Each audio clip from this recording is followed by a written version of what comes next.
প্রেম করার সময় পাইনি। আমি আমার মনের মতো যখন ছেলে পাবো তখনই বিয়ের ডিসিশনটা নিব।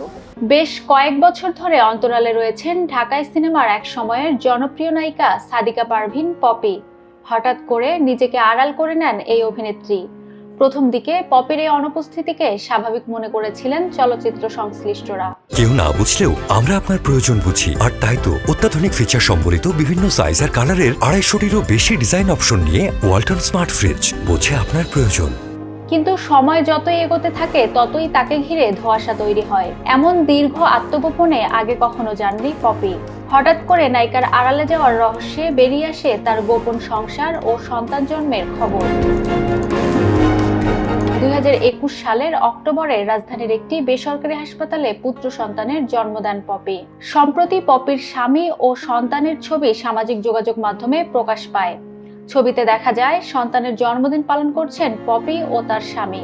পপির মা জানিয়েছেন নায়িকা তার সন্তানের নাম রেখেছেন আয়াত। সন্তানের বয়স প্রায় 4 বছর। আর পপির স্বামীর নাম আদনান উদ্দিন কামাল। তিনি জান্নাত গ্রুপের ম্যানেজিং ডিরেক্টর। রয়েছে জাহাজের ব্যবসা। লালবাগ কাজী রিয়াজউদ্দিন রোডের বাসিন্দা। বর্তমানে স্বামী সন্তান নিয়ে ধানমন্ডিতে বসবাস করছেন পপি। তবে এই মুহূর্তে নায়িকা খুলনায় অবস্থান করছেন। সম্প্রতি এই অভিনেত্রীর বিরুদ্ধে জমি দখলের চেষ্টার অভিযোগ উঠেছে। এ নিয়ে তার বিরুদ্ধে থানায় জিডি করেছেন নায়িকার বোন ফিরোজা পারভীন।